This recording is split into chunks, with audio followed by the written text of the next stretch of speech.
Hello students of 10th standard. We have started the lesson that is nothing but lesson number 4, that is environmental management. In that we have studied about the environment. Today we are going to study the new point, that is nothing but here pollution is a broad concept. Now whenever there is an environment, there is also pollution in the environment. Nowadays we have seen that most of the pollution is created in the environment and it is affecting the environment. So here pollution is a broad concept. That means pollution today, whatever we are facing the problems, is nothing but one of the broad concepts. Various types of pollutions are there. There are nothing but air, water, sound, soil, thermal, light pollution occurs around us. That means there are various types of pollution. When there is air pollution is caused due to nowadays there are various factories, or you can say industries are there which are causing the air pollution. Water pollution is caused due to the, you can say, sewage water. Then see sound pollution. Sound pollution is caused due to the, you can say, industries or factories, or you can say the construction sites. Then soil pollution is caused due to the overuse of the or excessive use of the fertilizers. Then again thermal pollution. In thermal power plant, what we are doing? We are burning the coals. Therefore there are the various carbon dioxide gases released during this thermal plant, and this causes the thermal pollution. These all pollutions are causing around us. Which are the pollutions here? That are nothing but air, water, sound, soil, thermal, light pollution. These are occurring around us. Ultimate adverse effect of all this, whenever we see, it has the adverse effect of all this. Whatever the pollutions are there, they are having the adverse effect on the, you can say, existence of all living organisms, and out of this environmental conservation has become the need of an hour. So what happens here? Whenever these pollutions occur, which are the pollutions here? The pollutions are air, water, sound, soil, thermal, light pollution. Whenever these pollutions occur, it creates an adverse effect on all of the, you can say, living organisms, or you can say on the existence of the living organisms. And this has caused the environmental conservation. Now it has become one of the needs of the hour. So we have studied the air pollution, or you can say water pollution or soil pollution before this in an earlier classes. The next point is need of environmental conservation. Now see, the public is not aware of the environment, or you can say there are various rules of the environment. The public is not aware of all this. So what they are doing? They are cutting the trees lavishly, they are building the buildings there, they are building the factories, the industries, various railway sites are, you can say, built there. So this causes the threatening of the environment, or you can say the various rules of the environment conservation are not followed by the people. There should be a large scale participation of the people in the environmental conservation. What it is done? See, whenever there is an environmental conservation, each and every people should be aware and should make the other people also aware of it. It will be possible to answer the environmental problems only if environmental protection, conservation becomes an effective public movement. So what does this tells us? That whenever we create awareness into the minds of the people, or we tell the people what is the need of the environment or what are our basic needs, from where we are getting this all our needs and how environment is important in our life. Whenever these all things are told to the people through the public movement, then and then only they can get the environment awareness. For this purpose, values like positive attitude and affection towards the environment is most needed. The knowledge about it, that how we have to take care of the environment, you can say the things whichever are present in the environment, how they are useful to us or in what way they are useful to us. We have to create all this awareness into the minds of the people. Then see, from childhood only, what we have to do, we have to create the awareness into the minds of the people, or you can say into the minds of the child or children.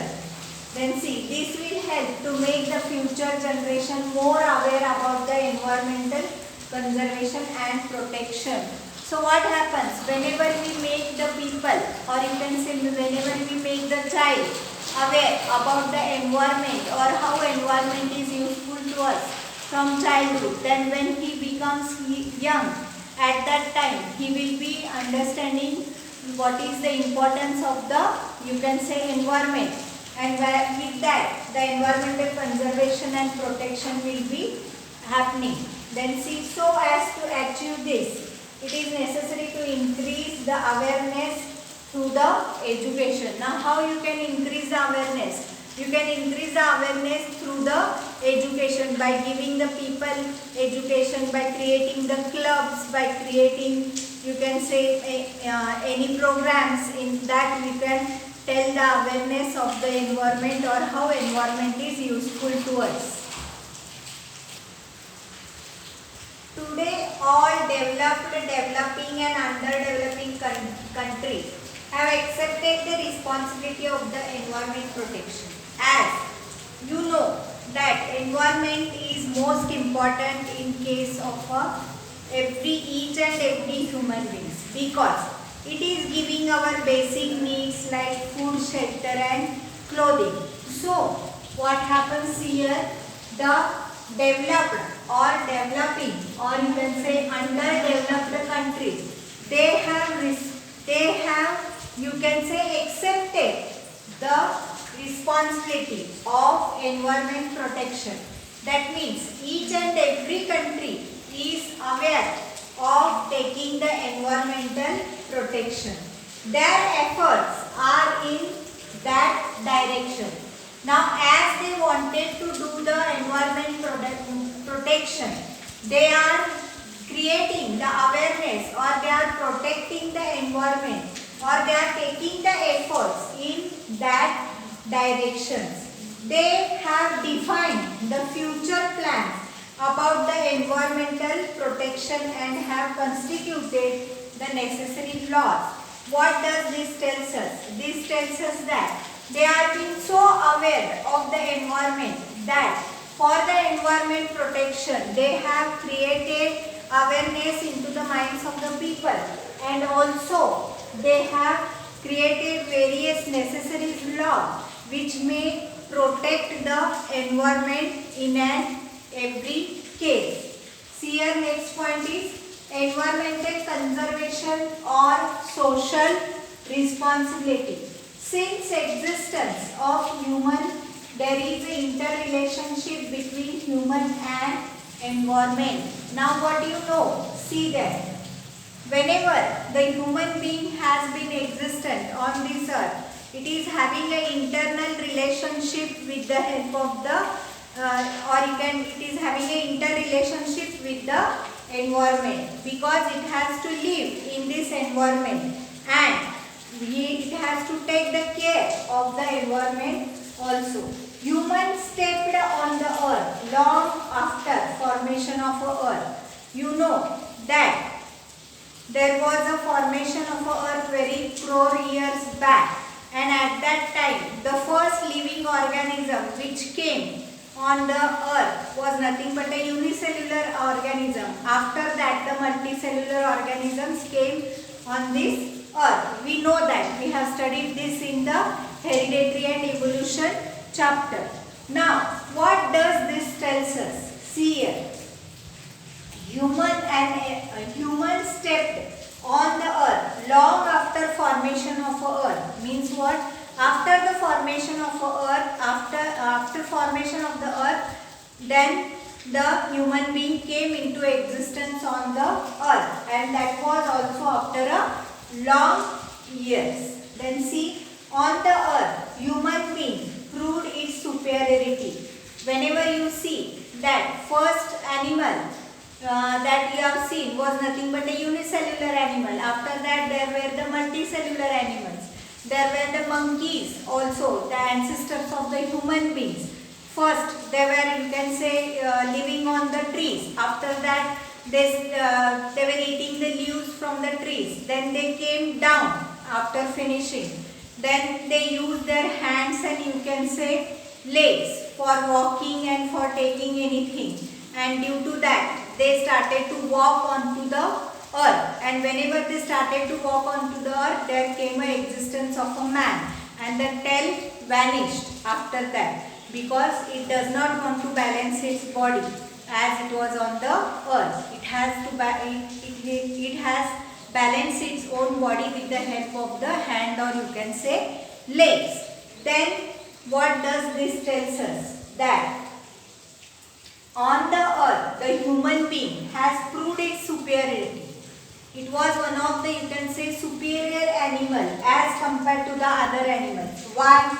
Because it has the characters like intelligence, memory, imaginary ability. All these things made the man one of the superior from the all animals. Human utilized all natural resources. All the natural resources were used by the human as much as possible, as much they wanted. As they were getting the basic needs from the environment, they were using all of the natural resources whichever were available on this universe. See that in an attempt to live a satisfactory life, humans kept on snatching from the nature as much as possible, and this led to the increase in the problems. What happened? As the human beings, nature has given the basic needs in an abundant form to the human being, but it was the nature of the human being, what he was doing, he was snatching everything from the nature, and due to this snatching nature of the human being, this led to the many problems. From this entire scenario, we can understand that human has a crucial role in maintaining the environmental balance. So, what we understand that as the basic needs are provided by the nature, the human being not only kept quiet by taking these basic needs, but it started to grab the another things from the nature. So this led to an environmental imbalance, and the balance of the environment was not maintained. If human being has disturbed the environmental balance, then human itself only can conserve and improve the quality of the nature. Suppose if the human being itself is responsible for disturbing the balance of the environment, then he itself can make the environment nice, or you can say in a nice state. That means he can develop the environmental balance.